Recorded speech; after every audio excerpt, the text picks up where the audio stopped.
பிர் உஸ்மான் அசரி எனும் கோர்த்தலத்தார் வாழ்ந்த இடத்தில் இது இருக்கிறது. மஸ்ஜிது நபவியிலிருந்து சுமார் 3.5 கிலோமீட்டர் தூரத்திலும், கிப்லத்தைன் பள்ளிவாசலில் இருந்து சுமார் 1 கிலோமீட்டர் தூரத்திலும் இருக்கிறது. நபிகள் ஸல்லல்லாஹு அலைஹி வஸல்லம் அவர்கள் மதீனாவிற்கு வந்தபோது இந்த கிணற்று தண்ணீரைத்தான் இனிமையானதாக இருந்தது என்று சொல்லிக் கொடுத்தார்கள். அப்போது இது யூதன் ஒருவனுக்கு உரியதாக இருந்தது. அவன் தண்ணீரை விலைக்கு விற்றவன் வந்தான். உஸ்மான் ரலியல்லாஹு அன்ஹு அவர்கள் 35,000 திர்ஹம் கொடுத்து பாதி உரிமையை விலைக்கு வாங்கினார்கள். இதன்படி ஒரு நாள் அந்த யூதன் அத்தண்ணீரை பயன்படுத்திக் கொள்வான். மறுநாள் உஸ்மான் ரலியல்லாஹு அன்ஹு அவர்கள் அதிலிருந்து எல்லா முஸ்லிம்களுக்கும், வழிபோக்கர்களுக்கும், மதீனா வாசிகளுக்கும் பயன்படுத்த கொடுத்தார்கள்.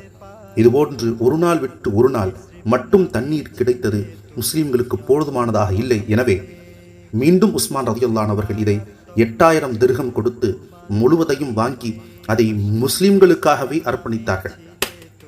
பஞ்சம் நிகழ்ந்த காலகட்டத்தில் மதீனா நகரில் உள்ள ரூமா என்ற கிணற்றிற்கு பிர் உஸ்மான் என்ற பெயர் உண்டு. உஸ்மான் ரலியல்லாஹு அன்ஹு அவர்கள் அதனை விலை கொடுத்து வாங்கி முஸ்லிம்களுக்கு, வழிபோக்கர்களுக்கும் அர்ப்பணித்ததால் அப்பெயர் வந்தது. முஜைனா குலத்தார் அதனை வெட்டி தோண்டி ரூமா அல் கிஃபாரி என்பவருக்கு விற்றார்.